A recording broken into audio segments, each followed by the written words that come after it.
Aš pripratęs eidamas žiūrėti į kas po kojom, tam, kad neužminčiau skruzdėlės.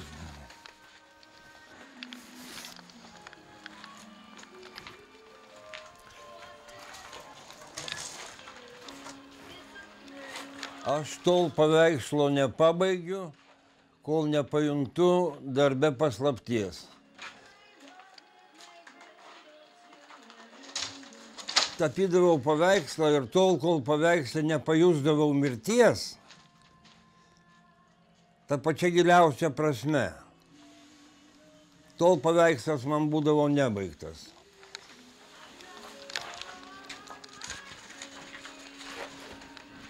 Dabar man mirtis yra paslaptis. Paslaptis visų mūsų motina. Tada perskaičiau, reiškia, tokį tekstą, kurį užrašiau, reiškia, be savo valios. Žodžiu, tekstas atėjo iš kažkur. Išsaugoti dvasią, išsaugoti tiesos idėją, nes tiesa yra dvasia. Netapęs žmogumi negali tapti kūrėju. Kūrėjas yra Dievo kūrinijos sodininkas. Atsisakyti asmeninių pretenzijų, studijuoti save, įvertinti savo galimybės, dirbti maksimaliai pagal savo galimybės. Žinojimas žmogiškosios prigimties, žinojimas, kiek tau duota. Visa kita bus pridėta.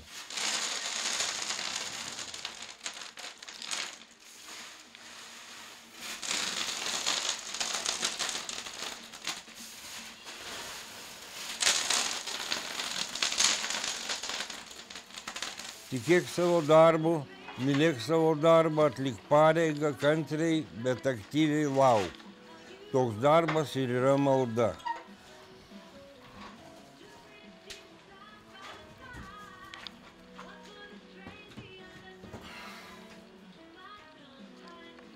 Dar biškį palauk reikia.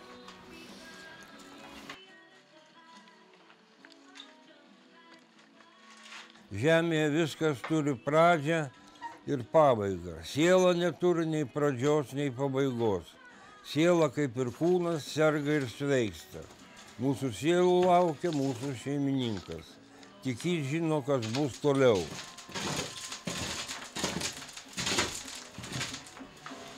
Jeigu medis nudžiūvo, kaltas sodininkas. Jeigu jis nekaltas, medis turėjo nudžiūti.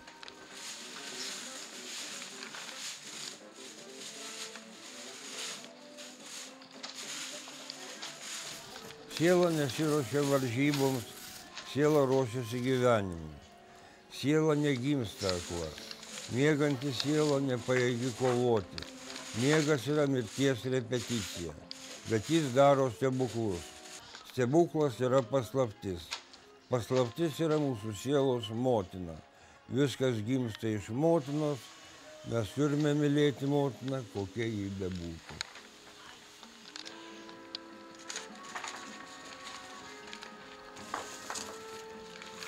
O ko reikia paveikslui? Tai man tada, žodžiu, atėjo tokia mintis, kad paveikslas svarbiausia yra gyvybė ir paslaptis. Aišku, kad reikalinga visokie mokėjimai, reiškia materialūs ir nematerialūs dalykai, reiškia, kurie suformuoja asmenybė, o asmenybė yra žmogus, kuris turi savo idėją. Jeigu tu turi savo idėją, tu žinai, ką skaityti. Tu skaitai tai, kas papildo tavo idėją. Nes knygų yra milijonai ir turbūt visų perskaityti yra neįmanoma.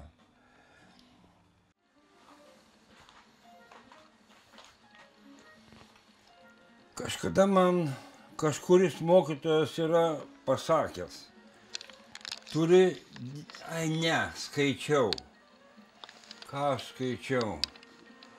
Žodžiu, esmė tame, kad Faulkneris, Viljamas Faulkneris, reiškia, sakė, reikia taip dirbti, kad kiekvienam etape jis būtų baigtas.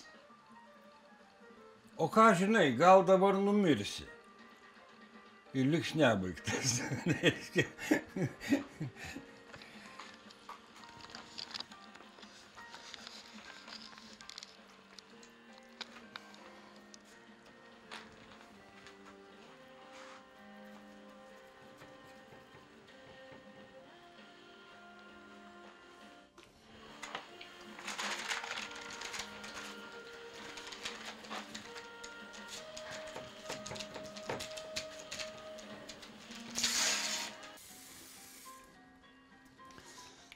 Čia toks klausimas kyla kartais, kad atrodo gal jau baigtas, žinai, bet ieškai tokio atradimo, kurį aš gavau gyvenime, antrą kvėpavimą.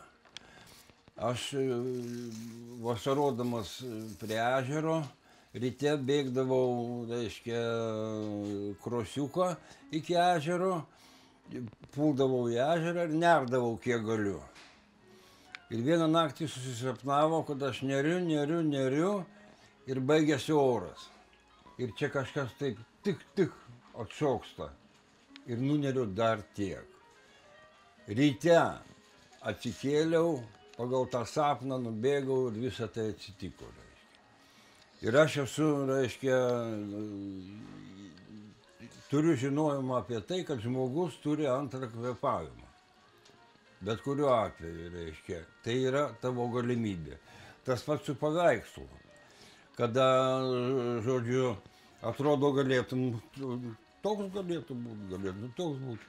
Bet nereiškia, to antro kvėpavimo dar reikia, reiškia, kada įvyksta tai, kad jau pakeisti nebegali, reiškia.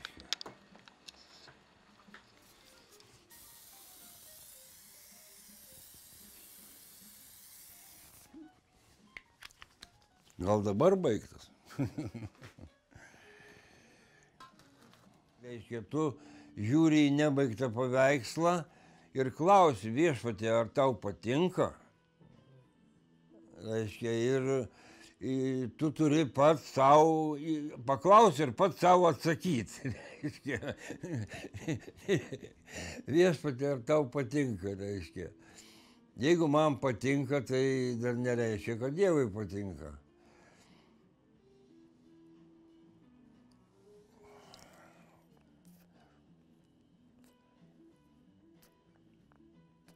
Gerai užduotas klausimas yra pusė atsakymo.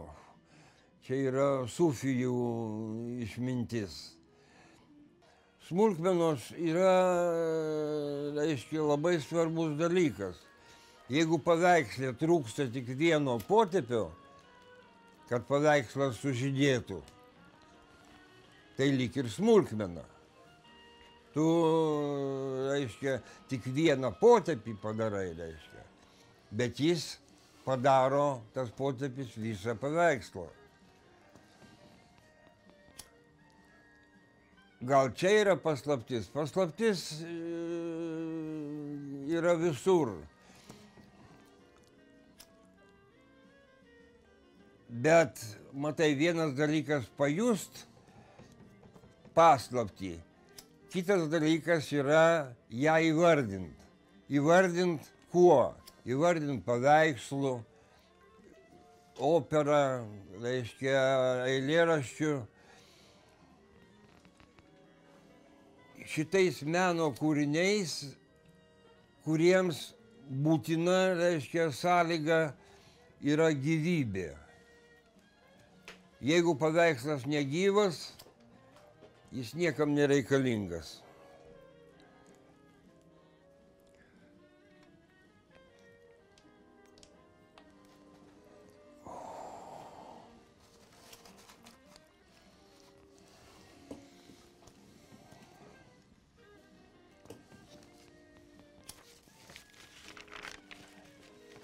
O mano mokytojas, tapytojas Vaitiekūnas yra pasakęs, Forma ir yra turinys. Svarbu ne tai, ką tu darai. Ne, nėra svarbiausia tai, ką tu darai, bet svarbiausia, kaip tu padarai.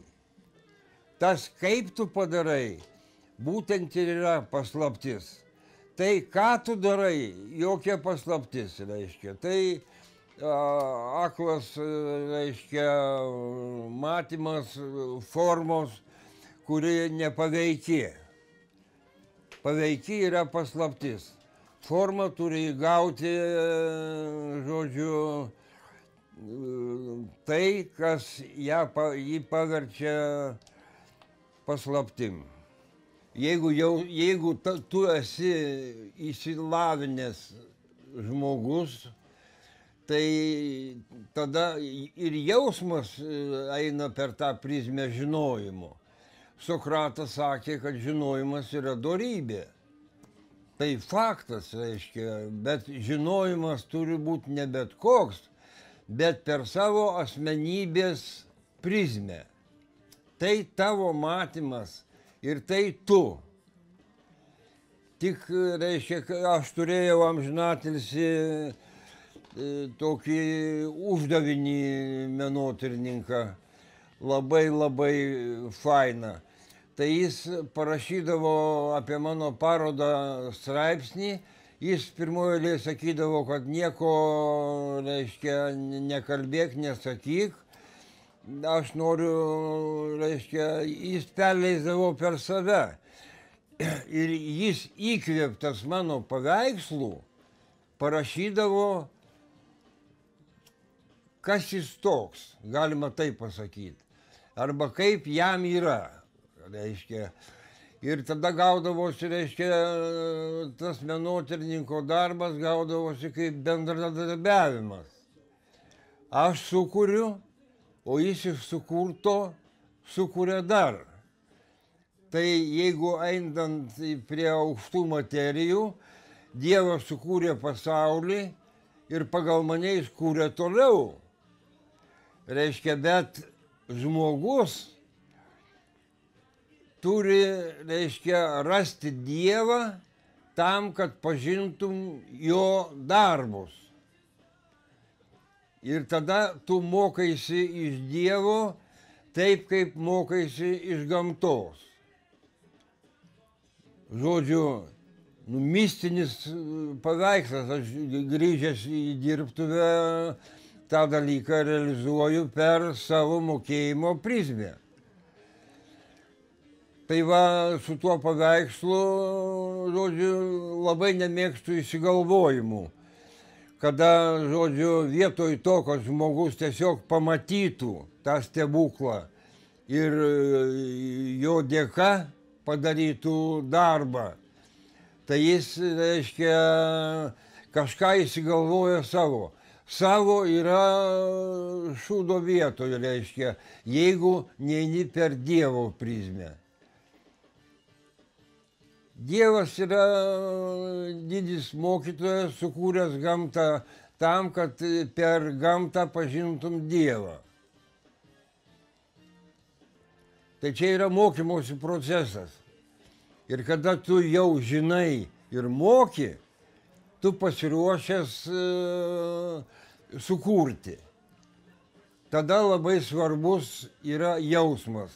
Jeigu tu protu kuri paveikslą, tai jis niekada nebus, reiškia, teisingas, nes jis yra bedievis. Man labai rūpi faktūros.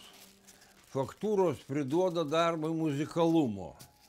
O geras tapybos darbas turi turėti ir poezijos, ir muzikos, ir išminties. Visą tai, aišku, susiveda į paslaptį. Žodžiu, tai yra neįvardinama. Bet paveikslą reikia, galima, jeigu esi įgudęs šituose reikaluose, tai paveikslą užtenka matyti jausmu.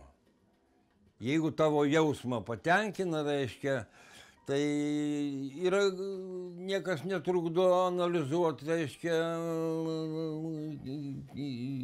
materijas, žodžiu, kaip jos atliktos, kaip padaryta, reiškia, čia kartais gali būti įdomu toks dalykas. Žinai, aš įsipilsiu šalto vandens. Man nuo vaistų troškina labai.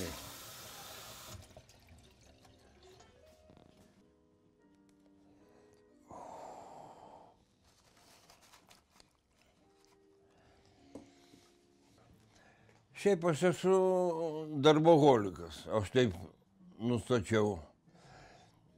Ryte keliuosi labai anksti, kokie 4-5. Kavos išgeriu, šuniuką pavedžioju ir dirbu iki pietų, žodžiu. Vienas dalykas, aš tiesiog negaliu nedirbti. Kitas dalykas yra, kad darbas man teikia didelį malonumą. Tai savotiškas mūšis, kurį reikia laimėti.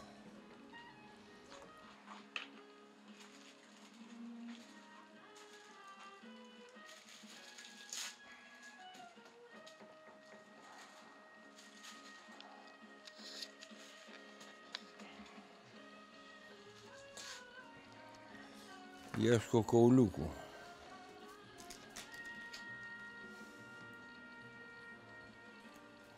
Ji visada guli prie paveikslo.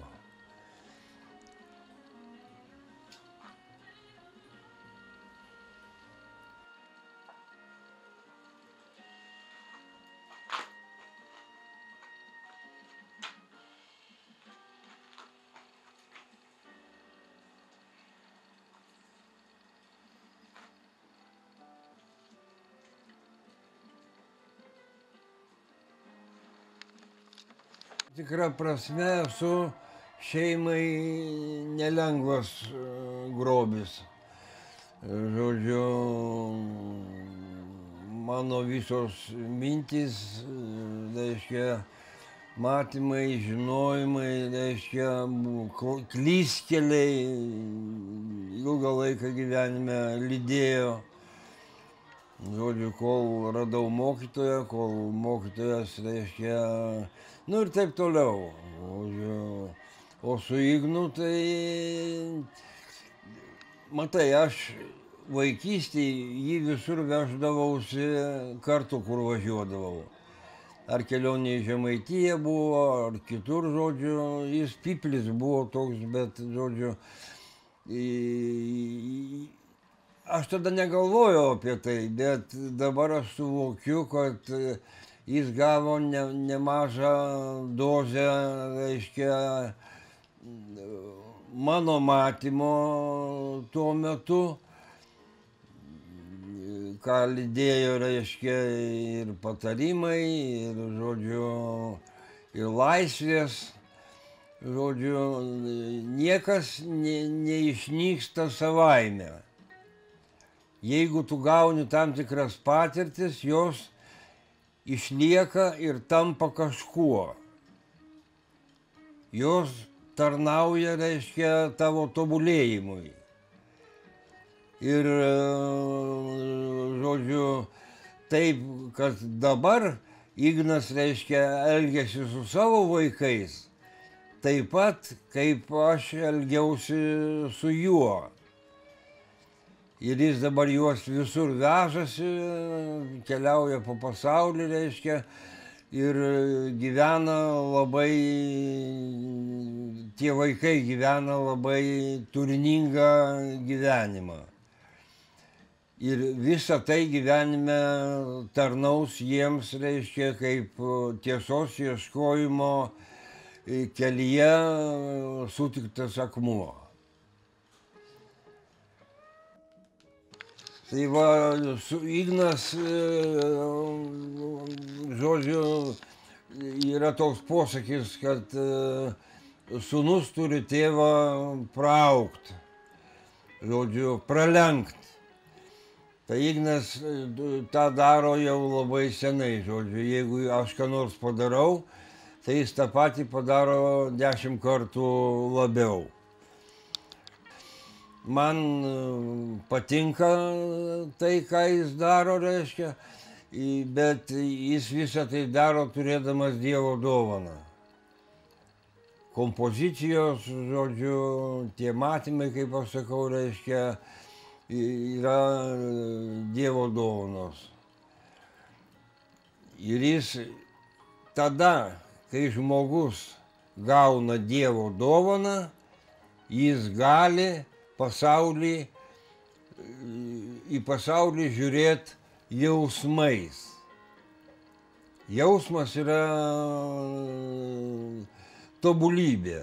Žodžiu, jeigu bet jausmas turi turėti išsilavinimą. Jausmas nėra vien tik tais reiškia tai, ką mes dažnai galvojam ir vartojam. Jausmai, kada turi turėti savo pamatus, savo struktūras. Ir vėl grįžtu prie Sokrato, žinojimas yra dorybė.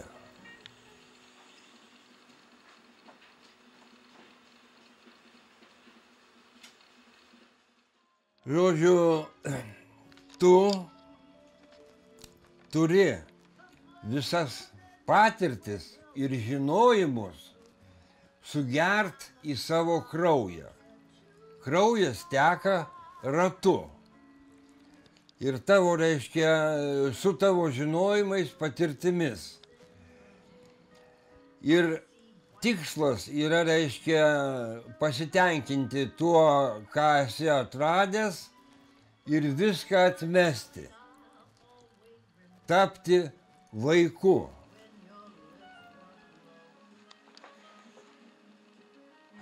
Aš nežinojau, kada baigti kelionę Niorleane. Magą dar patirti, kažkas įdomu, bet žiauriai esu pavargęs. Ir vieną rytą, kaip visada, atsibūsdavau apie 5 valandą ryto. Ir aš tą gatvę, kuri naktį būna jau tuščia, reiškia, nuėjau iki Misisipės. Ir žiūriu, kažkas rūke sėdi, reiškia, priėjau arčiau. O ten ilgais plaukais senas žmogus skaito tokio storumo knygą. Priėjau prie jo drąsiai, žodžiu, sakau, labą rytą, ką jūs skaitot? Jis pažiūrėjo į mane, sako, paskutinė knyga. O sakau, kas yra paskutinė knyga? Jis sako, nejaugi nežinai. Jis atverčia tą knygą, o ten anatomija. Ir jis paglostė mane, sako, sūnau, sako, važiuok namo.